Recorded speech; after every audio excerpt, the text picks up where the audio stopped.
Hello mga kapips, kumusta kayong lahat? Welcome to my channel, and for today's vlog, ano ba? Kumusta ang Christmas ninyong lahat? Ito nga pala, regalo ni na kuya dito sa bahay. So siya lang, nakaperero pa ako. In-unbox ko na siya kanina. Ito yung pinaglagyan niya. Nakakatuwa lang, di ba? Kahit nagre-rent lang ako sa kanila, is they treat me as their family as well. Yun yung nakita ko ditong isa sa magagandang character traits ng mga kabayan dito sa Canada. Kasi before ako pumunta dito, ang expectation ko, syempre, kanya-kanya, lahat ng kilos mo, gastos, lahat ng galaw mo, may bayad. Yun yung in-expect ko, kasi syempre galing ako ng UAE, and may mga nagkukwento sa akin na ganito daw. Sabi ko nga sa sarili ko, titingnan ko muna yung totoong experience ko bago ako mag-judge kung ano ba yung nandito sa Canada, kung ano ba yung buhay na makikita ko, dadatnan ko. And so far, masaya ko in terms of kasi dito maraming mga friendly kabayan eh. Akala ko before, base sa mga nagkukwento, na kanya-kanyang buhay dito daw, pati daw sa pagkain, na hindi ka makakapasok muna ng bahay hanggat hindi sila natatapos kumain. Kung may gala kayo, kanya-kanyang bayad, which is hindi naman, for me, sa experience ko right now, hindi naman ganun. Ang dami nga ditong mga kabayan na talagang maya't maya nag-aabot ng pagkain.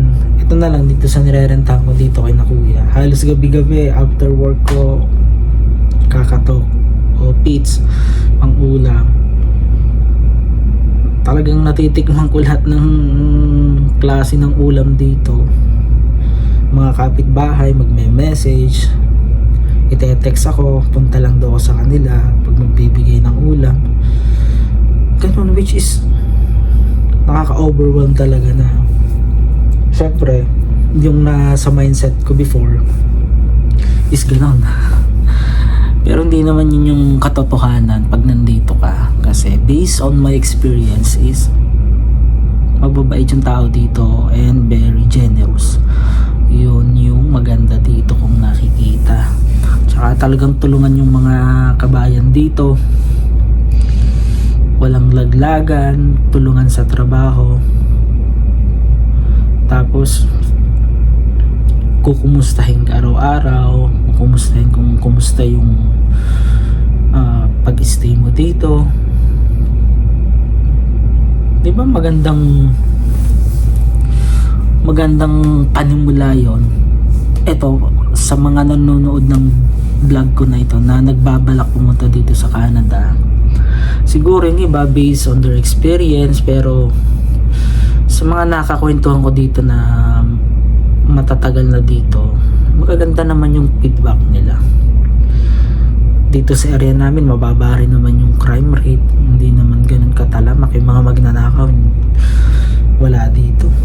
Tsaka very honest yung mga tao dito sa Canada,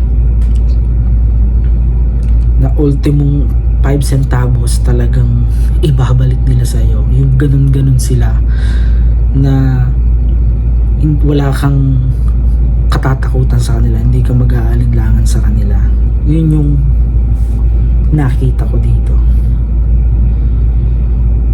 Ilan lang kaming Pilipino dito, parang nasa 50 plus lang yata kami. Pero masaya naman, nag-i-enjoy ako. Medyo malayo nga lang sa city, 1 hour yung drive. Pero for me as a single na nandito, wala pa naman yung family ko, favor sa akin kasi nakakatipid ako sa gastusin. Yung mga pinamimili ko dito lang, malalapit lang, lahat malalapit lang, walking distance from my work. Mall lang talaga yung wala dito, yun lang. Pero the rest, police station malapit sa amin dito, kapitbahay ko nga lang yung police station dito, kaya talagang hindi ka matatakot, di ba? Tapos hospital meron din dito. Everything, almost everything, mall lang talaga yung wala dito, which is okay din naman for me. At least nakakabawas ng gastos, di ba? Ang daming gustong pumunta dito, ang daming nagbabalak talagang pumunta dito. And for my experience, magsi 6 months na ako dito, highly recommend ko na pumunta talaga kayo dito. As in, worth it talaga yung pagpunta nyo dito. Yun nga lang, kung anong pathway yung gagamitin nyo sa pagpunta nyo dito, yun yung magiging most harder decision, especially kung yung qualification mo is hindi mamimit yung requirements nila dito. Kasi mostly sa mga nakikita ko, nasa food industry karamihan ng nagtatrabaho dito. Kung meron kang experience niyan, kung nasa Pilipinas ka man or nasa ibang bansa, maganda. Kasi magagamit mo talaga yun dito. At least 2 years na may work experience and currently working ka dapat. Yun yung talagang makakatulong sa'yo makapunta dito. Edge mo yun na makapunta ng mabilis dito and at the same time walang masyadong gagastusin. Kasi yung kung ang gagamitin mo na pathway na pagpunta dito is yung student visa, yun lang. Kung may pera ka, why not? Gusto mo talagang mag-aral, kasi advantage dito kapag dito ka nakapagtapos, kasi nga yung education dito is maganda, advance yung education nila dito. Yun nga lang, yung expenses mo is maganda ka ng 20,630 kapag mag-isa ka lang, ha, show money pa lang yon, hindi pa doon kasama yung pan-tuition mo. Kung kasama mo yung family mo, kunyari yung asawa mo kasi gusto mong maging open work permit, syempre para may makatulong ka tapos may anak ka, is bukod pa rin yung show money para sa kanila. And medyo magastos yun, hindi ko naman dinidiscourage, pero kung nagpupunta kayo sa website ng canada.ca, dun yung makikita talaga yung mga update sa mga pathway na pupuntahan ninyo. And medyo kung talaga yon, magastos kung yun yung gagamitin yung pathway. Ang dami talaga ditong mga skilled worker, mga professional nga mga kasama ko sa work. Pero talagang nagwo-work sila, talagang magbaback to zero ka talaga. Totoo yung sinasabi nila na hindi mo magagamit yung profession mo pagdating mo dito. Back to basic ka, and talagang pantay-pantay dito yung treatment. Walang mataas, walang mababa. Lahat kayo pantay-pantay dito. Kahit Canadian, magiging ka-work mo sila. Yun yung isa sa nakita kong maganda dito. Kasi nung nasa UAE ako, talagang yung syempre pag local talaga, iba yung treatment. Tapos talagang ititreat mo silang amo. Pero dito talagang pantay-pantay kami, kaya maganda, di ba? Tapos pwede ka namang mag-aral din dito. Gagastasan ka ng gobyerno kung gusto mong i-upgrade yung sarili mo. And age doesn't matter din dito. As long as kaya mong mag-work, okay na okay talaga sa kanila. Mga iba kong ka-work, 70. Senior na. pero talagang masisipag sila at kaya pa nila talaga magtrabaho, which is sa atin sa Pilipinas, di ba, kapag 65 retired ka na, yung iba sa atin gustong gusto pang magtrabaho kahit nasa ganung edad, kayang-kaya pa, pero pag nasa retirement age na, wala na. Sa UAE ganun din, after 60 yata ang pagkakaalam ko is babalik ka na. Yun yung disadvantages. Kasi dito tinitreat nila as discrimination yung ganun. Kapag nilagyan mo ng limit yung pagtatrabaho nila, hindi sa kanila maganda yon. Tapos dito yung benefit nga, yun yung isa sa talagang pinupuntahan ng mga tao dito. Especially yung family talaga. Yun yung talagang main concern, yung family mo, yung anak mo. Maganda yung future talaga dito. Yung tuition dito, wala kang babayaran from preschool until high school. Wala, as in zero. Tapos may makukuha pang benefits yung mga anak mo until 18 years old. May bibigay na benefits yung gobyerno. Kaya yung iba talaga dito, nakakatuwa lang, dito talaga nagpapadami ng anak, which is good. Kasi hindi lang naman yung purpose is to earn money from your child. The main purpose is for their own future din. Kasi sila din yung magbe-benefit nun pagdating ng araw. Sipin mo kung maging dito may panganak, citizen agad yung anak mo. Di ba ang ganda ng future niya? Pagkapanganak pa lang may passport na ng Canadian. Dito, magiging citizen ka din, permanent resident, which is other country, mahirap.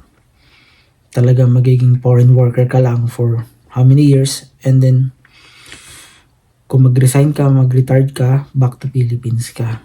Dito, pwede kang mag-settle for good kasama ang family mo.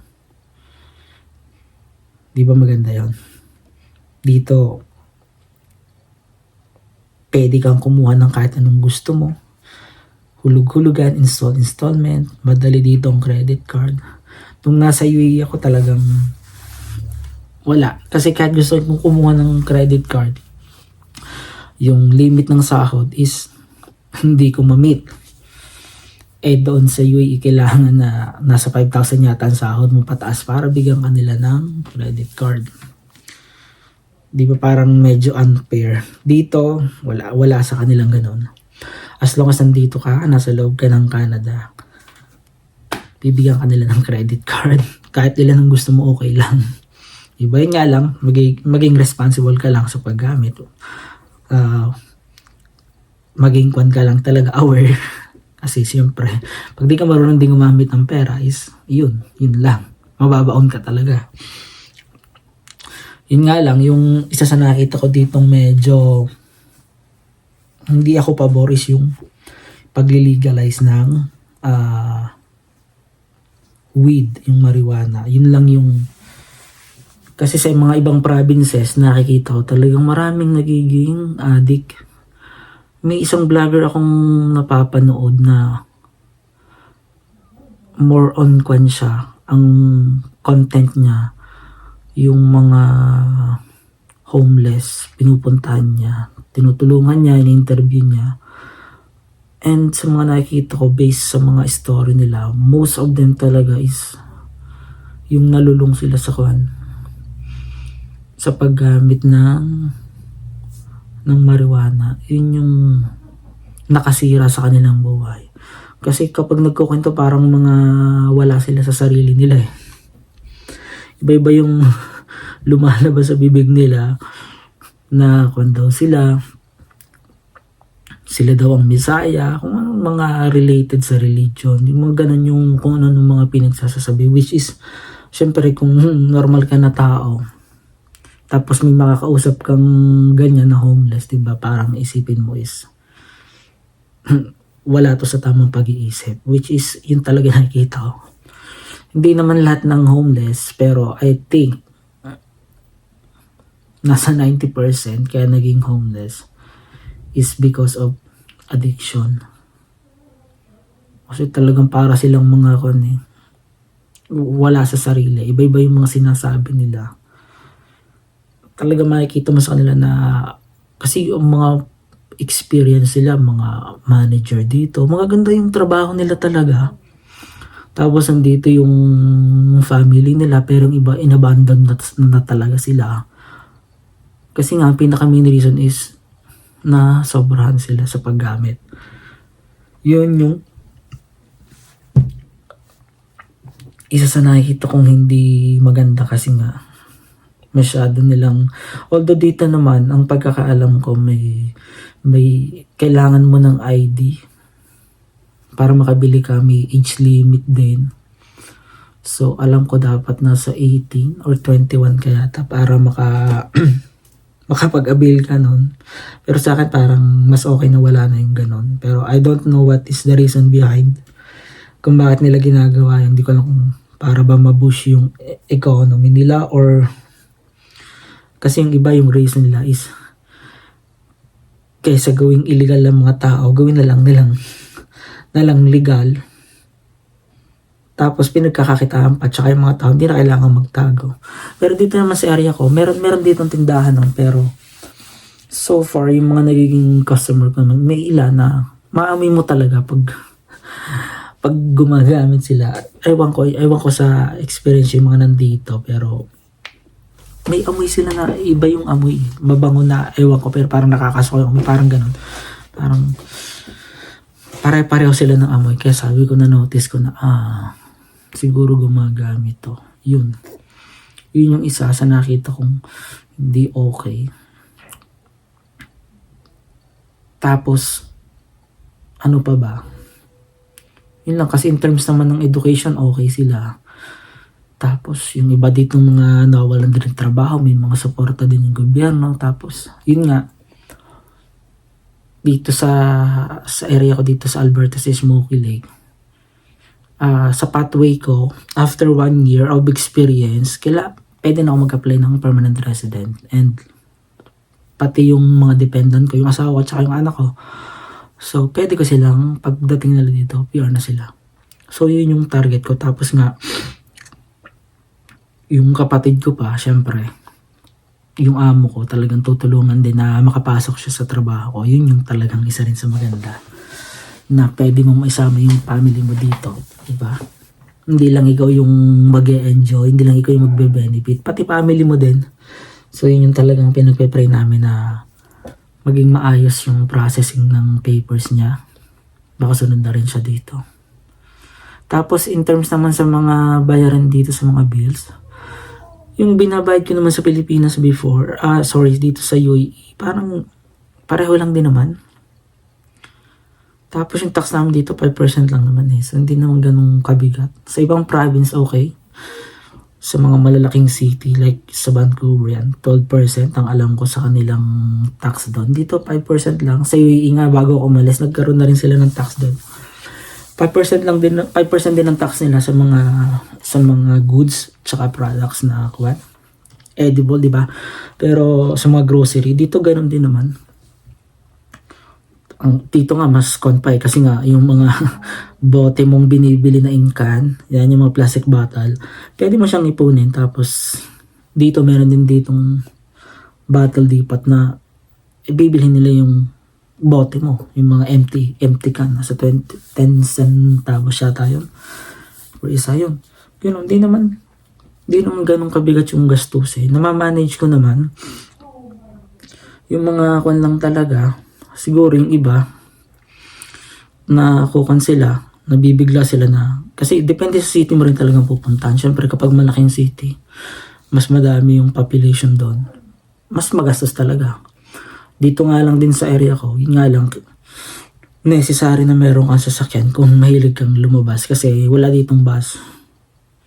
Di katulad sa Edmonton, sa city yan. Marami doon na yung may mga card lang, dito wala. Meron ditong alam ko na one-way trip lang, papunta and pabalik, ganun lang. Pero yung bus na makikita mo may mga number kung saan, wala dito. Kasi medyo maliit lang naman yung province ko dito. yun lang. Pero for me, okay naman. Kayang-kaya ko naman yung yung ganun, kasi hindi rin naman ako ganun kagala na kailangan kada day off gala. At yung pa, isa pa, yung day off dito, 2 days every week. O, diba? May enjoy mo. Ngayon, 3 days yung off ko kasi yung holiday namin ng 25, walang pasok, tas 26, 27, day off ko. So, 3 days na straight. Na-experience ko yun kasi nung nasa UAE ako, talagang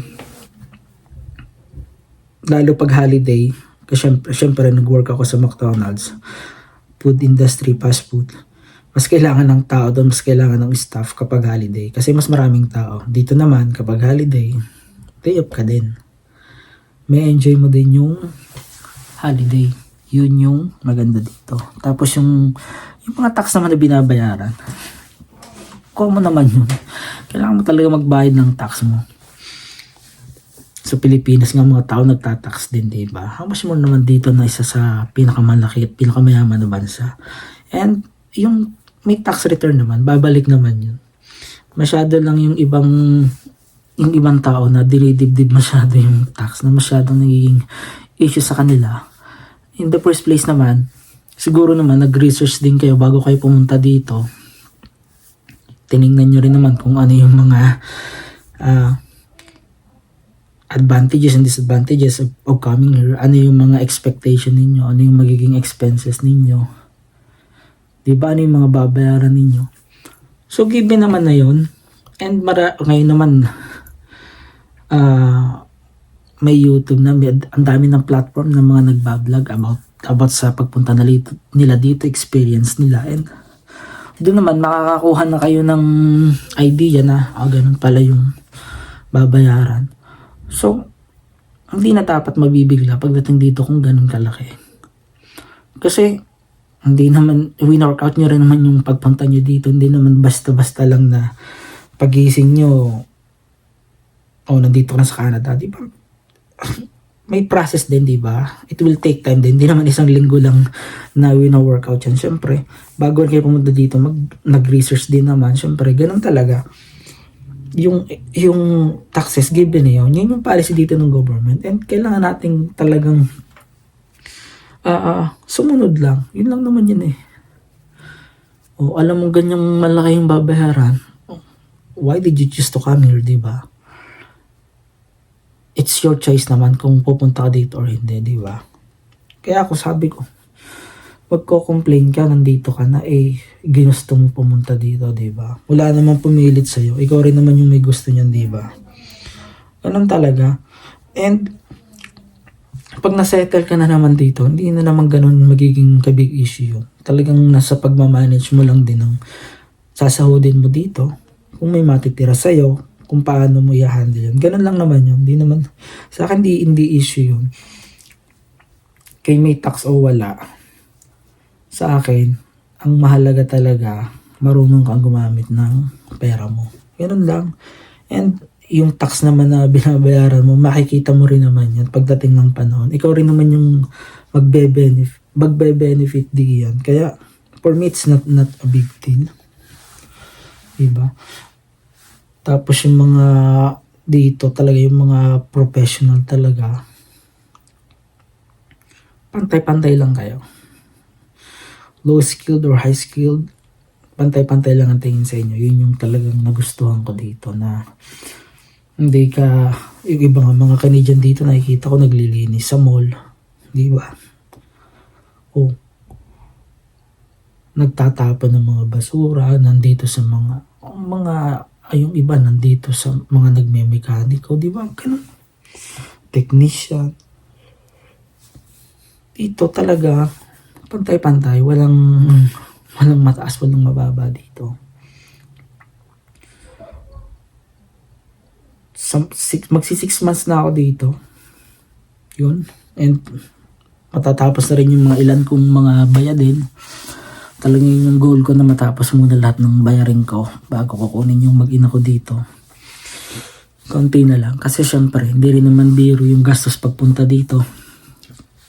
May mga ilan na pag galing sa agency, talagang wala masyadong ginagastos. Yung iba kong mga napapanood talagang asin, pamasahe lang yung ginastos eh. Di ba? Sa akin medyo malaki, pero worth it. Kasi direct ako from UAE. Kasi medyo mahirap maghanap ng trabaho. Lalo kung outside the country ka, kasi karamihan ng tao dito, mga employer, ang gusto nila karamihan talaga is nandito na. Para madalin, kasi ang iba, hindi nila alam yung LMIA kung paano yung pagpaprocess noon. Yung prescript na lang din talaga nakarating ako dito. After 10 years ng pag-work sa UAE, finally, yun. Kaya kung ginawa ko muna, sinend ko muna sa Philippines yung mag-in ako. Pwede ko naman sila isama before open work permit, kaso medyo dodoble yung gastos eh. Gusto rin ng asawa ko na makasama muna yung pamilya niya, yung nanay niya, tatay niya, mga kapatid niya. Sabi ko which is good para makita din yung apo nila. Tapos para makabayad din muna ako ng mga nagastos ko, and after that, okay na. Ganun lang. Kailangan lang talaga nating magplano, mag-save, yun talaga. Yun yung tsaka talagang alam ko ang dami kong nakakausap, nakaka-chat na talaga nagtatanong kung paano pumunta dito. And pag-pray nyo talaga na, tapos pag-aralan ninyo para walang pagsisisi pagpunta dito, diba? Pagdating dito, yung hindi kayo magsisisi na bakit ako pumunta dito. For me, talagang nag-enjoy ako, masaya ako dito. And soon makakasama ko rin yung family ko dito. Yun talaga yung pinaka main goal ko dito. Family ko dito, asawa ko, ko, tsaka mga kapatid ko yan, nanay ko yan. Yun yung main goal namin dito talaga. Ang dami kong mga kakilala, yung iba taga-amin, nakakatuwa. Nandito na, magkakapatid, magkakasama na sila. O diba? Talagang boom na yun yung Canada.